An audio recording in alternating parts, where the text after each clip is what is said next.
Hello and welcome to Enchantment of Eternity's review for Shattered Mirror, which is episode 19 of season 4 of Star Trek Deep Space Nine. This video is a part of a series of videos where I review episodes of Star Trek Deep Space Nine, one episode at a time. In this video, I cover the 4th season episode Shattered Mirror. So Shattered Mirror is the episode in which Jennifer Sisko from the parallel universe, from the mirror universe, comes to visit Jake, and Jake is ecstatic. However, we soon find out that it was a trap. She lured Jake into the mirror universe to try to get Captain Sisko to go, and he does follow, and they hold them hostage and want him to help them rebuild the Defiant so that they could fight off an Alliance attack. So Sisko agrees, and he helps them rebuild the Defiant. In the meantime, Jake grows even closer to Jennifer and starts to have an effect on her. But then when the Alliance finally attacks, Sisko refuses to leave because they're letting him go, because he wants to command the Defiant himself in battle, so he commands it and they defeat the Alliance. However, in the process, the Intendant escaped her captivity and killed Jennifer, but spared Jake's life, and Jake and Benjamin have to watch Jennifer die again. So, Mirror Universe, once again, I am reaffirmed with the fact that, or the opinion I should say, my opinion, I'm reaffirmed in my opinion that the 2nd season episode crossover should have been the only Mirror Universe episode. Not only do each episode has diminishing returns, and I really do believe that each episode gets worse. Now, to be fair, I think this episode is only slightly worse than, what was the 3rd season one, Through the Looking Glass. I think the two are kind of almost on par, but I would put Through the Looking Glass slightly above this one. But they drop even more in the coming ones with Resurrection and then Emperor's New Cloak. So that it does get worse with each entry. But more to the point, like, especially watching this in context of Season 4, like, I have no interest in the Mirror Universe. Like, Season 4 has been about all this other stuff and, you know, Klingons and Dominion, and I don't know, just seems like yesterday's news. Like, I'm not really interested in the Mirror Universe anymore.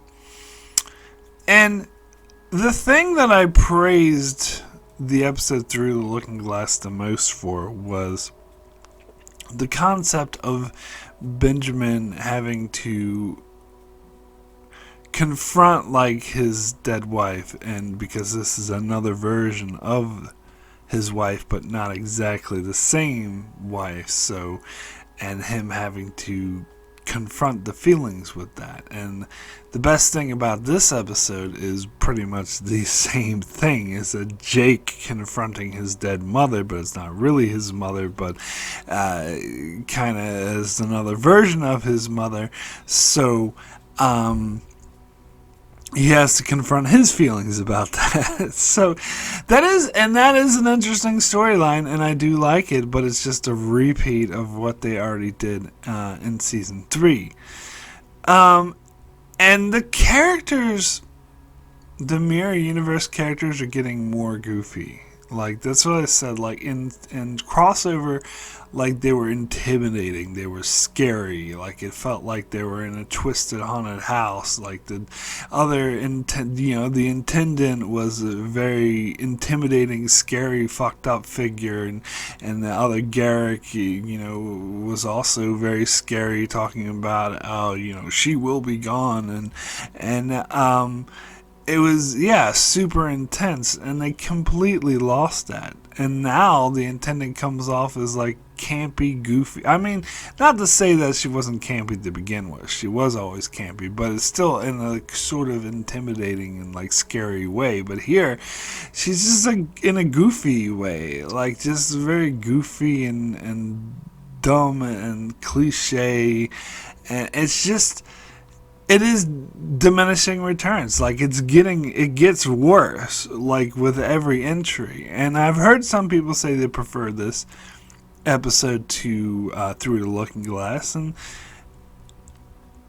I can see that because the two aren't that far apart, like in terms of quality. But I think this is worse because, for one, the best thing about this storyline is just a repeat of what they already did in Through the Looking Glass, but with Jake instead of Benjamin. And the characters, the mirror characters, get worse in this episode. They're more goofy and more silly and more over the top and less scary, less intimidating than they were in Through the Looking Glass. Like that's the diminishing returns. That's the quality just going straight down in an arrow. So that's why I would put Through the Looking Glass better than this. Now, I think some people might like this episode better because they have, the cool space battles at the end. But here's the thing, and I remember reading a review talking about, oh my god, the battles in this episode was so amazing. But here's the thing, like, for me, and this is just my opinion, I know not everyone will see it this way, but for me, I'm only invested in battles if the character story and the emotional stories and the stories surrounding it are interesting. So take, for example, the Dominion War. Like, I love those battles. I'm so excited for those battles. I thought they were amazing. They completely blew my mind. That's because the Dominion War was very intense and suspenseful and engaging, and I was drawn in. I was like really invested on the outcome of the Dominion War. Whereas here, I don't really give a shit about this mirror universe. I don't care about the Alliance. I don't care about this Terran rebellion, especially since the characters have turned into goofy, ridiculous caricatures at this stage.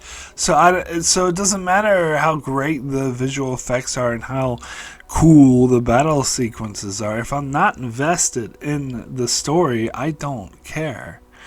And like, it's just... And that's the case here, so I don't really care that this has cool battle sequences and Through the Looking Glass doesn't. They're still diminishing returns, in my opinion. But, as I said, like, what gives this episode strength, even though it is a rehash of what they already did, is still the Jake storyline. And also, like... It's not very often that they use Jake well, and you'll see this getting worse. In fact, this next week's episode is an example of how they have no idea how to use Jake, and they try to use him, and it ends up failing miserably.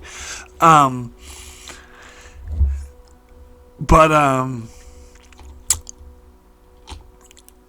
here they actually use him well. This is a good use of Jake, and is a good character story for him. And I actually loved not just the effect it had on Jake, but the effect it had on Jennifer. Like the one scene in particular where she's talking to Benjamin, and she's, he's saying how Jake is going to be hard for Jake to forget her, and she's like, well, it might even be harder on me. And Benjamin was surprised, and she's like, well, what do you expect? Like, I never had a son with my Benjamin, and so this is the son I never had, and it was bringing up feelings of attachment for her. Now, not to get too personal, but that's something I can identify with, never having had an offspring myself, and how that's something this sort of late stage in life looks very unlikely to ever happen, and so that's something I always deeply regret. So I can really relate to her in that regard, and put myself in her shoes, that what if all of a sudden you found this, son that you never knew you had, and in this case, it's not really her son, but it kind of is, sort of, and he definitely looks at her as a mother.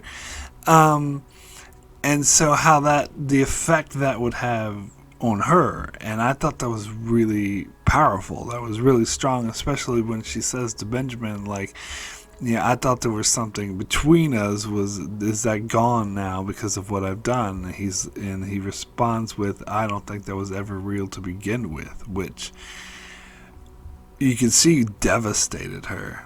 And I think Benjamin at this stage is just really pissed off at her for kidnapping Jake and bringing him here and luring him into the mirror universe and then abducting them. Like, and fair enough, it's something to be upset about. But I don't think what he said was true. Maybe he believed it was true when he said it because he was so pissed off at the time.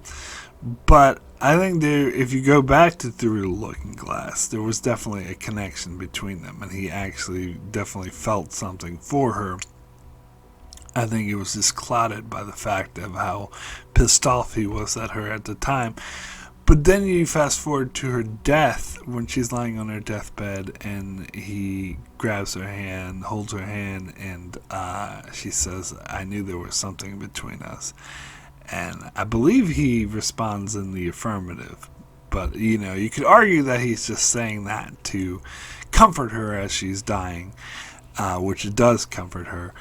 And so that is a very emotional scene. And then Jake, hugging his dad because he's like experiencing his mother's death all over again and bringing back all that trauma. And so it was a very powerful emotional scene, and for me that is the strength of the episode. That's what really keeps this from being a terrible episode, because a lot of the other stuff surrounding it is not good. Although I will say I do like that line where Bashir says to Smiley, he's like, what am I supposed to do with all these torpedoes? And Smiley's like, I have a few suggestions. He's like, do you now? Like, that's a funny, notable quote. But other than that, like, the evil Bashir and the evil Dax are over the top. I don't know. They're not evil. This is the Mirror Universe versions. But no, they're over the top. But and the Worf and Garrick thing, I don't know. That was fine. Like, I don't know. It was kind of funny to see Garrick groveling like that. But I wasn't that into it, and especially when they do this again in The Emperor's New Cloak. I'm like, really? It's been like 3 years. He's still holding Garrick there by a chain. Like, I don't know.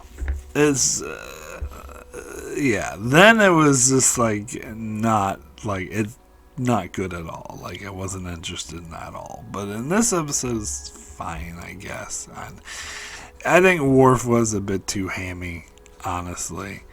But it is interesting. When I covered Crossover, I mentioned that the original idea was to have Worf in that episode, but they couldn't get Michael Dorn because he was filming Star Trek Generations. So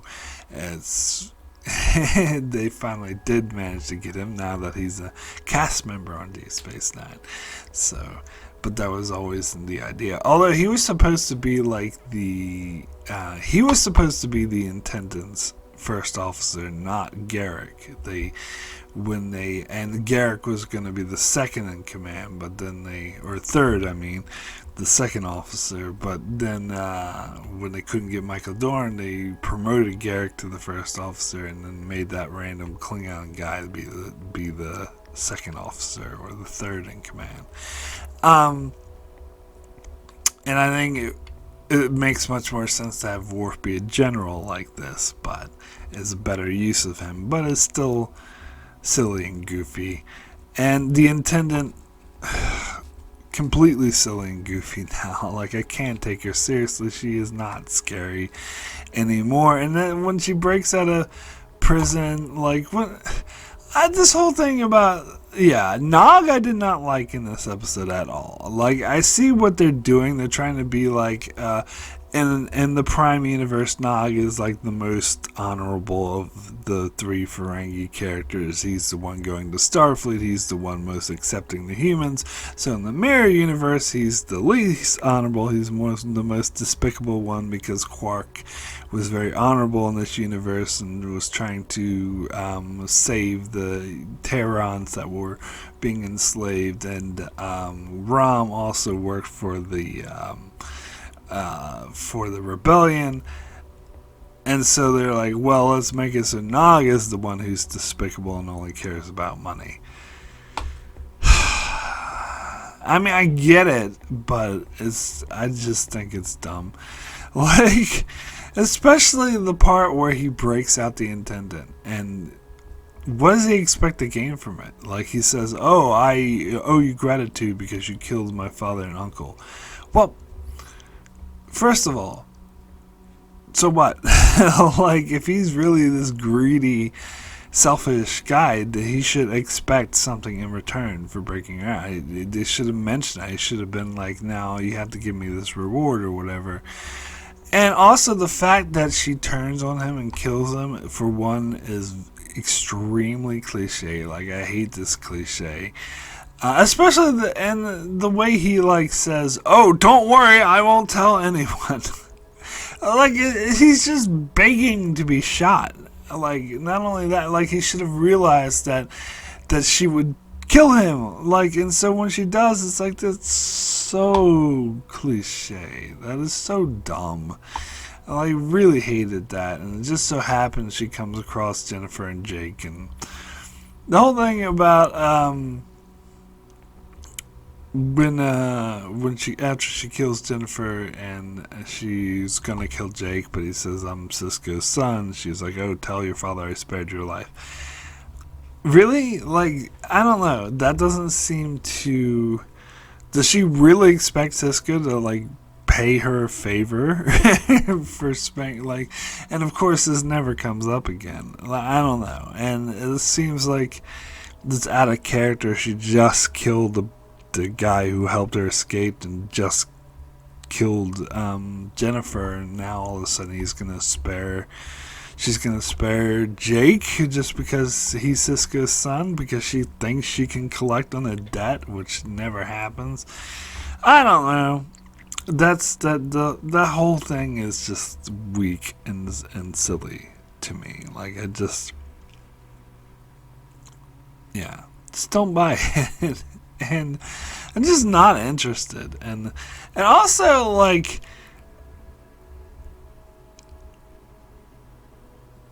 what are the chances that the Alliance, or whatever they're called, the Terran, not the Alliance are the bad guys, the Terran Rebellion, what are the chances that the Terran Rebellion is able to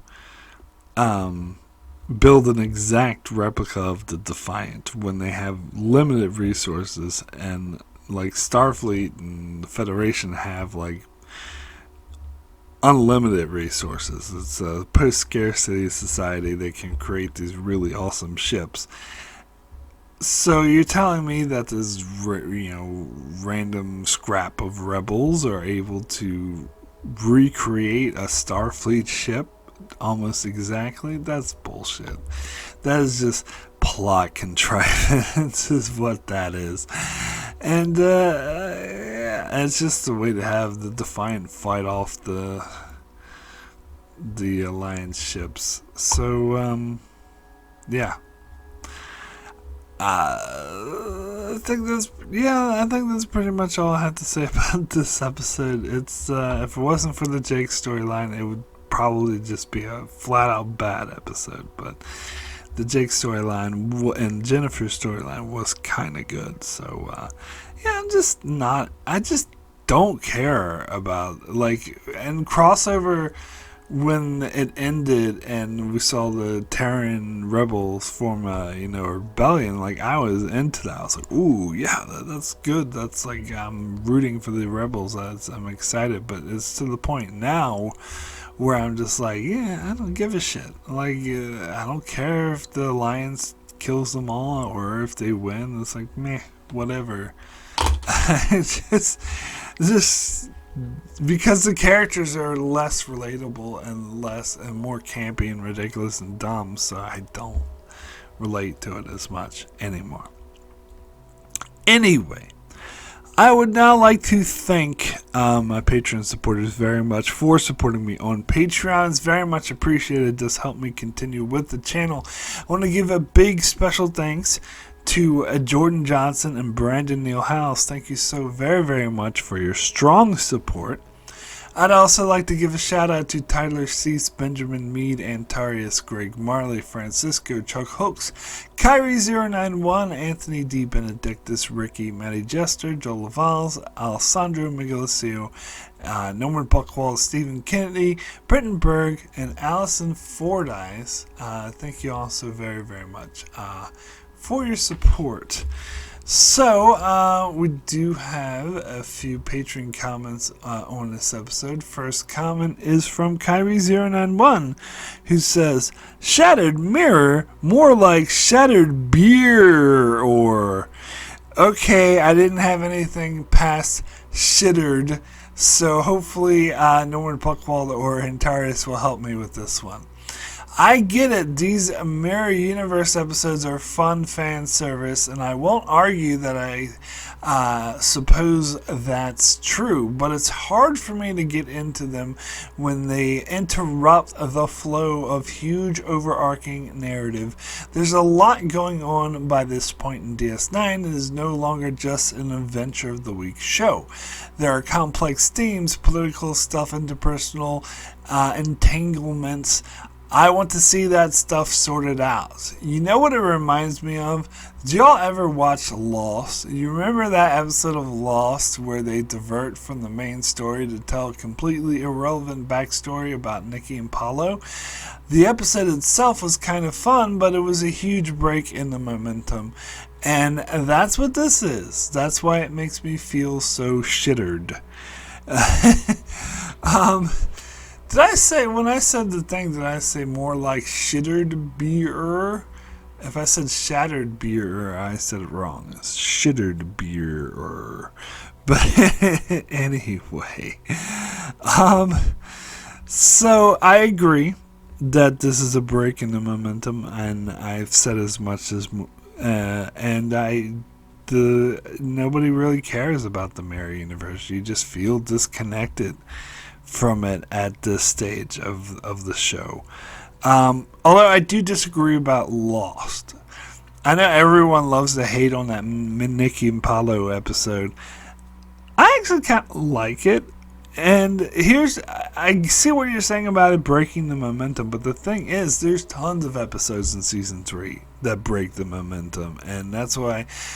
I mean, the second half of season 3 was amazing, but the first half, they were spinning their wheels.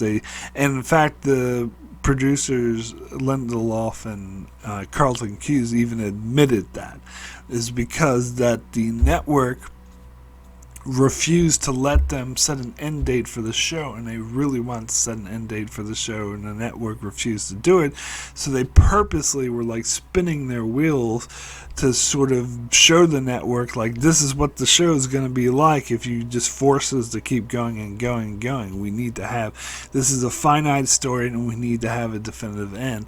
So they kind of ruined season 3 by doing that, because the Jack's tattoo episode was way worse, and that was also a big detraction. It had nothing to do with anything. Like, you could skip over that episode entirely and lose nothing. And that was a terrible episode. And the Hurley finding the van and trying to turn it on, like, that was a fun episode, but that was irrelevant. That had nothing to do with the momentum. So I would argue that there were a lot of episodes in season 3 that were doing that, not just the Nikki and Paulo one. So that's the difference here. Whereas here with Deep Space Nine, it's just this episode. Well, actually, Hard Time, I talked about how that had nothing to do with anything, and then the consequences of the episode are erased by the very next episode. So, yeah, that's my lost. Um, a little lost diversion for this review. One thing I just thought of that I always think of when I watch this episode is the scene at the start of the episode where Cisco is going to go to the mirror universe, and he says to Kira and O'Brien, "You're coming with me. I could use some help." Every single time I see that scene, I get disappointed that O'Brien and Kira don't go. And I have to keep telling myself, I know what's going to happen. They're not going to go. I've seen this episode before, but it's still part of me just wants it for once the episode to just change and wants Kira and O'Brien to go with Cisco. I do think it would have been a much better episode if they did that. They could have played on more dynamics. They could have had Kira reunited with the Intendant, although we get that in season 6, and that doesn't turn out very well. But here I think it would have worked, and you could have had O'Brien and Smiley working together. And also, from a practical standpoint, if the whole point is to build the Defiant up again, why did they prevent O'Brien from coming? He would be even more valuable than Cisco. He would be the person that they need. So it doesn't even make any sense when, Smiley is like, "Oh, they weren't invited." And I'm like, why not? Because you're a fucking moron. And and you're preventing the episode from being better. I'm so angry at the writers for doing this. But anyway. Anyway. So, next comment is from Benjamin Mead, who says, "I like this mirror episode better than the last mirror episode. I like the story of having Cisco help them build a Defiant and a ship. The ship battle is really cool. But there are some not so great aspects to this episode. Worf is kind of cheesy, and Garrick in the collar and chain is weird. It also is weird to me that with the romantic undertones or overtones between Cisco and Mirror Jennifer, that Cassidy Yates isn't mentioned at all in this episode, even though they're pretty serious at this point. Is Cisco cheating on Cassidy Yates with his dead wife from another universe in this episode? Well, no, he's not cheating because they don't actually get together. But Jake would really want her to. And yeah, when Jake was like, trying to play matchmaker, I'm thinking, well, Jake knows that he's with Cassidy, and because Jake is the one who set him up with Cassidy. So now all of a sudden he's urging his dad to cheat on her.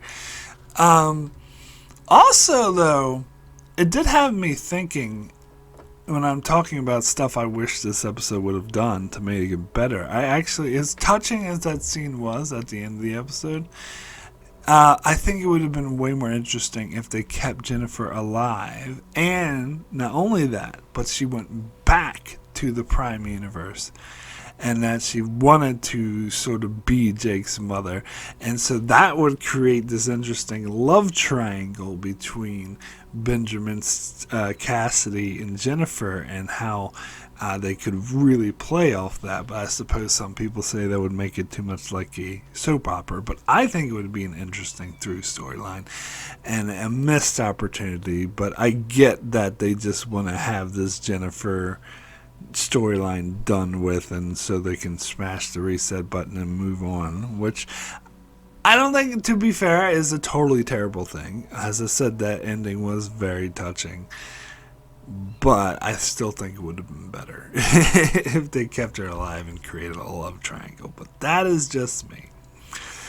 And also, you prefer this to Through the Looking Glass, and as I said, that's fair. I can get that, but I personally don't, because I feel like the Mirror Universe characters come off as more ridiculous in this episode. But anyway, next comment is from Antarius, who says, "So, there's an engineering problem with the Mirror Universe Defiant. The logical choice would have been to kidnap O'Brien, who really is an engineer. Besides that, I have a hard time believing that the rebels build the Defiant. Don't you need where am I? Don't you need, among other things, a space dock? Lots of personnel, time and resources. I strongly doubt that they had any of that. Especially time. It certainly took the Alliance not more than a couple of weeks, 2 to 3 months, at most, to react to the Terran victory. There's no way you could build a complex ship in that time. The best scenes were between Worf and Garrick. I didn't really care for the scenes with Jake. He is acting very naive.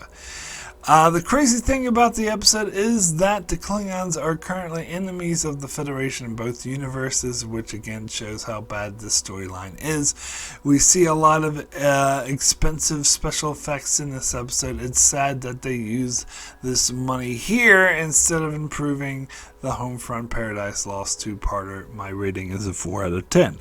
Totally agree with that. And they could have had a more spectacular finale if they saved their money. They wasted it on this episode. Couldn't agree more. However, I will disagree with you about Jake. Yes, he's acting naive, but you buy it. Just imagine like an 8-year-old whose mother has been dead since he was 12. I believe it was 12. Seeing his mother alive again, even though he knows intellectually it's not really his mother, it's just another parallel universe version of his mother, but to him it's his mother because she acts and looks and behaves exactly the same.